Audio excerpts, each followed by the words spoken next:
at the storage unit. Some sales to go over, but let's be honest. Not that many. We have one over the house because we haven't brought it back over here. It is a tailor-made 2009 burner 10.5 driver reacts 49-gram stiff shaft graphite golf club. Yeah, I went for $25. These usually go for between 60 to 70, but somebody took all the paint off of this one. Like somebody took the time to like grind all the paint off, so it had a silver top on it instead of a black top, and so that dramatically makes a difference when it comes to golf clubs. So you're gonna cut that in like a third. Luckily, I only picked it up for $5. Then another golf club sold. That's probably most golf clubs we've sold in a long time. All of them drivers. Is a Wilson Staff golf club. This one's sold for $25 plus shipping, and it is unique because it's an 8.5 degree driver, which means it's going to just really drive the ball like a line drive. Like an 8.5 is like almost completely flat. That's the degree of the loft on the face of the club. If it's like a 12, you go up in the air more. 8.5 line drive. If anybody cares. Some Reebok sold. These are like brand spanking new, size 12. They sold for $20. Them things are clean, son. $20 plus shipping. Then we had a little mash potato maker, little ricer. And actually, these do sell very, very well. If they're name brand, if they're not name brand, they don't sell that well. If they are name brand, any type of name brand, like put your own name on it and sell it, I guess, because then they'll sell. $25 plus shipping. Then we had another golf club sale for $24 plus shipping. And that is a U.S. Kids left-handed driver right there. So that's pretty good. And then William bought our oldest, he said it was the oldest item in our store, which was probably true because what I'm going to do, so thank you so much, you bought a dog collar from us, but I'm going to show you on camera, and I might put up also a picture of it, the pictures that we used to do, right? And I think this is something that people need to see. This is the pictures we used to do. Oh, jeez. Like out of focus, beige background with a whole bunch of shadows and stuff like that. That was before I came on board too. Yeah, but it was also like 4 years ago when we didn't really like concept how important good lighting was, and also decent backgrounds. It doesn't. I don't think it has to be white backgrounds. I don't think it has to do anything like that. But I'm going to go ahead and show you how we've changed. Alright, so we use Photo Room now, and these are the type of pictures now that we can go ahead and put on. I know, right? Got boots. You got like boots that you ride a horse, and then you got like horses, and you can really do a lot with Photo Room. We're not sponsored by them or anything. They're just really, really good at what they do. So I think pictures are important, but mostly just make your item look presentable. Like this right here looked sort of presentable, but a lot of like, it probably didn't show the correct colors of it. It was kind of dingy. Thank you, William, for buying it. Yes, but it was. It is very nice. It is very nice. We could have probably done a lot better showing it in the picture. So just really good lighting. You don't need fancy cameras or anything like that. Just get you a good ring light and then go from there. And then if you don't have a good background or anything, you can use Photo Room to delete backgrounds, add backgrounds. Nowadays, I could probably put this around a dog's neck if I wanted to, AI-wise. Just whoop, there it is, around a dog's neck. So it's really, really cool, but really importantly, just make sure you have really decent lighting. And if you don't have a ring light and it's sunny outside, go outside and take pictures outside. Like the best lights, the best pictures we've ever had is when we take them outside. I've sold multiple things. I remember at the other storage unit, remember? And we brought it over here and we had to like list some things fast. So I was taking pictures outside. A lot of that stuff sold because there's nothing better than like sunlight for your stuff. So we're gonna go ahead, pack this stuff up. At the storage unit, we have some sales to go over. First, we have a ton of people to thank. Thank you so much for Paul. You bought a ton of vinyl records from us. We combined shipping and sent them to you, so thank you so much. Also, Deborah, you bought a ton of stuff down here. You bought like a Longenberger basket, and then you bought a little tiny mouse from Hallmark. Very cute. And then you bought some other stuff here. It was like a frame. A digital frame, and I think that was it. I'm not 100% sure. And then Kathy, you bought a ton of stuff from us. Thank you so much. A lot of it's back at the house. You bought the gnome, the Jim Shore gnome that we just put out on the Bearded Thrift Machine. So thank you. I couldn't get it working. You know that. We already talked about that. There was something wrong with the solar box on that. You might just be able to buy another solar box and then put it in, and you might have it working. So that's not that bad. And then you bought a bunch of tools from us. So thank you so much. Tools here, Craftsman tools. So Very, very good sales. We had some sales that you actually picked up the other day. We sold some Nike Kobe Mamba Rage Triple Black men's size 7 sneakers, $50 plus shipping. LL Bean shirt, $10 plus shipping, a little low on that. Cole Haan men's pinch rugged Chaka boots, $25 plus shipping. And then a Ben Hogan Apex 3 iron forged, $25 plus shipping. And then we had a Field and Stream shirt sell for $12 plus shipping. Then we had a little remote sell. A JMI Moto Focus remote goes to a telescope. We actually sold the telescope locally for $300 or $200 or something like that. And then we had 2 remotes to it. One we gave the guy that obviously bought the telescope. We gave him one. And this one was an off-brand or something. So for $65 plus shipping. The real Mead one went for like over $100. Big Wrench sold $6.34. We had a Polo Ralph Lauren pullover wool sell, $18 plus shipping. Had a little hole in it. Then we had a Sears battery charger starter. This is the one we got for free that the lady was about ready to throw away at the dump, and we're like, hey, we'll take that. Sold for $70 plus shipping. Then we sold this guy, Minecraft, $10 plus shipping.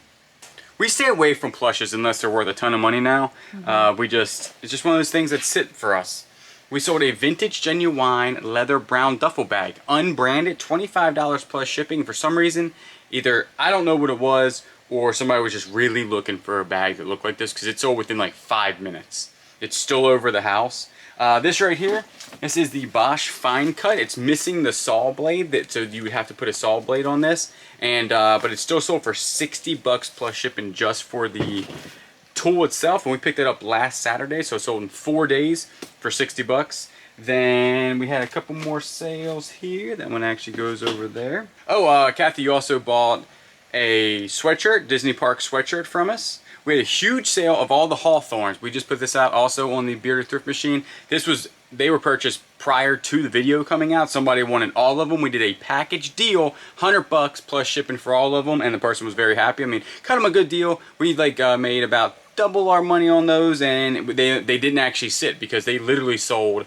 You posted them, and we got a message, hey, we'll take all of them if you put them all in a big box and send it. Luckily, it went East Coast. Shipping East Coast was still like $50 to $80. Huge box. This guy sold $9.70 plus shipping. Mag lights, I'm telling you, this is actually the LED mag light. Silver, picked it up for $1, sold within 4 days for $19.99.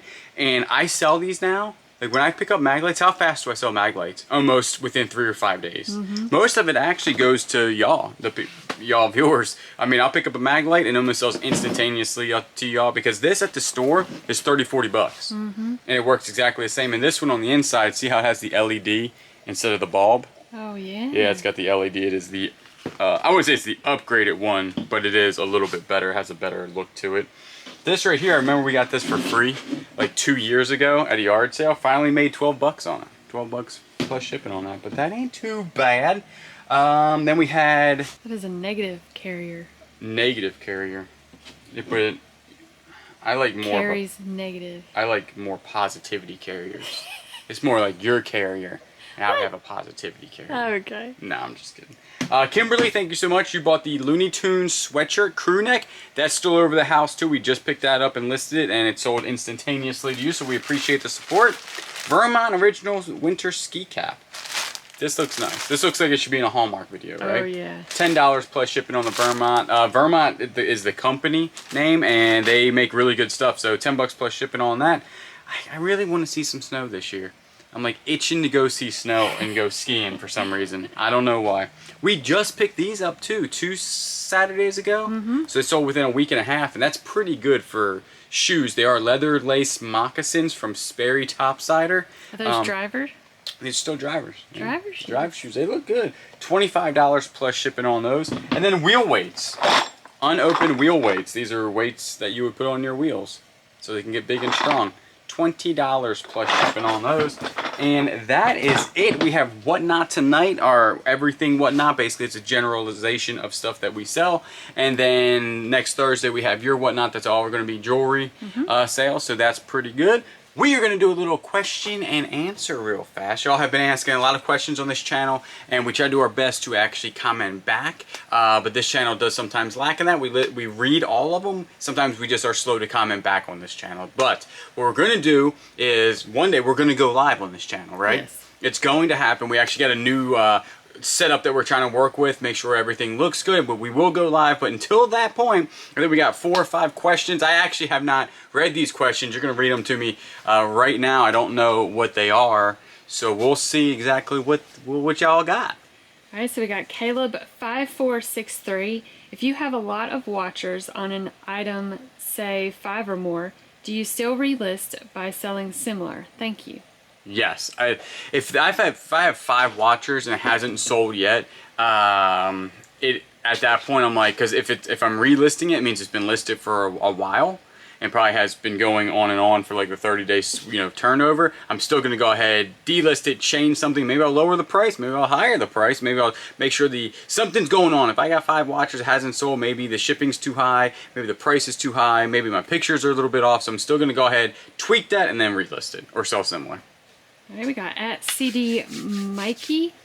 I am not a reseller, but it would be interesting to know what you would do different today if you were to start your business.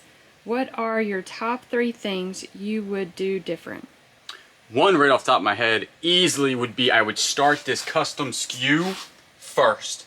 First thing first is going to get organized. So like day 1, it goes in day 1 bin, custom SKU'd, and that, because to retro do that, we still have things that are not custom SKU'd from 3 years ago that we still sell, and it's a scavenger hunt. Where's the last time we seen that? I mean, that's what we're doing in here, right? And it's a scavenger hunt for but once you custom SKU it, you're pretty much good to go. So organization's going to be key. The clear bins. Yeah, but we like clear bins because when where's that one? We can see where it is, you know what I'm saying? So it's one of those. Number 2, I would probably, it all depends on how big I think the company's going to get. If I knew that we could hustle enough to probably get at least my income, and then we've been blessed enough to get actually, do this full time for 2 people. But I ain't got no lights. I'll pay the light bill. We made enough to pay the light bill. We made enough to pay the light bill. If I thought I was going to grow, I would immediately get a tax person. Yes. I know there is a lot of tax things out there. Reseller Genie's good. There's a link down below. They do help out when you're sole proprietor. But if you're going to go to like an LLC, especially an LLC S Corp, where you're getting a paycheck from your business, then I'm immediately getting a tax person because we're saving more money using her. We also have a bookkeeper. It's the same person. They do our taxes and does our books. And I would immediately go into that. It's well worth the money. It takes a lot of pressure off of you, a lot of time, and that's saving you time when you do that. So I would definitely, if you're a sole proprietor and you're doing this part-time, do you really need a tax person? Probably not, no. But the more complex it gets and the more write-offs you can, we don't know that stuff. We're resellers. I don't know tax law. So why pretend like I do? So I would definitely go ahead and get that. And then the other one would probably be, really do more research before I pick things up. In the very beginning, I would pick things up because they're cool and I like them. Turns out not everybody has my taste. So a lot of cool things we still have in here, like them. Nobody wants them foam heads that are zombies. Why? Why haven't you sold? Huh? What is that? What are you doing? I thought they were neat looking. And the gigantic T-Rex. Nobody wants him either. So it's just one of those things. But that would be my top 3. Organization, figure out your taxes so there's no, worried. You're not like scared the IRS is going to come and get you. We feel very confident in our tax person, and then really do research. All right, we got at Paul DYCK 4596. This is a great video, and I hope you do more question and answer videos. One of my favorite things in your videos is when you are at a yard sale and you pull out a big wad of cash to pay for items. I'm going to guess that you don't ask the sellers for a receipt. How do you document cost of goods sold for federal income tax purposes? Has the IRS ever given you grief about your business? So far they haven't, knock on wood. Like I said, actually it's perfect because we do have a a bookkeeper, right? So what we do is we can do handwritten receipts to ourselves, like after we're done on a Saturday. Hey, we've spent $500 today on cost of goods. That's all tracked electronically through our bank account. If we take out $500 in cash or $400 in cash, we write down exactly how much that we spent that Saturday on stuff to sell, and then we go ahead and then tell our bookkeeper, hey, this is what we actually spent, you know, for goods. And then they'll do that. Now, IRS doesn't like cash stuff. They really don't. But the thing is that if you look at patterns, they also, the IRS has a big thing about patterns. You can see how much we're very consistent on like what we spend at yard sales generally, Goodwills and stuff like that. So you can see when they taper off. If you do your own books, you'll be able to see that too. Like yard sale time, it's mostly cash and it's mostly yard sales, right? And then if we do a big purchase, like storage units around here are cash, well, we have receipts for that because they give us a receipt. So the IRS could come in and audit us, and then we'll, you know, send all the information we have from our bookkeeper, and then we can prove, well, this was a yard sale because you have handwritten receipts to yourself. We haven't had any slack about it yet, but that's the best way to do it, because to do it like have them write you a receipt would be virtually impossible. And I think the IRS actually has that written in somewhere. So we do handwritten receipts. We haven't had any trouble with it yet. We document everything though, like to the T. And so does our bookkeeper. A lot of it's electronic anyway, which is very easily to do. Right. And then everything goes into one account. This would also be one thing I would want to add. A business account. Is make sure you split your stuff up immediately day one between, because we didn't do that and we were getting all confused being a sole proprietor. Make sure, you actually have to do that as an LLC. You have to have a business account because you can't. It's called piercing the corporate veil or something, IRS-wise. I don't know. I read it and then I got confused and got a tax person. But everything has to be split up. Basically, like right now we have business accounts, business savings accounts, business checking accounts, regular savings accounts. It's just a lot. So, but that's how we do it. And so far, our person says that's perfectly fine. All right, we got fibers, flowers, and fines. Love the Q&A session. Thanks. Do you use eBay system for postage labels when you ship large items via UPS, or do you use another shipping platform? We actually now use Pirate Ship 100% of the time. The only time we don't use Pirate Ship is when we're selling on Whatnot. I wish they would switch over to Pirate Ship to let us do that and integrate with the Pirate Ship. Is it cheaper? Nah, maybe a couple cents here and there, but we spend a lot in shipping. Like a ton. I think we spend $3,000 a month in shipping costs. So $3,000 a month in shipping costs through the entire year would be $36,000 in shipping that we would be spending per year in shipping costs, which is kind of mind-blowing. And but what we do is we use Pirate Ship and we put that on a cash back card for the business, and we usually can generate 1, 2, 3% of that. Before, you know, so if you do 1% of 36,000, what is that? $360, right? Or 2% would be $720.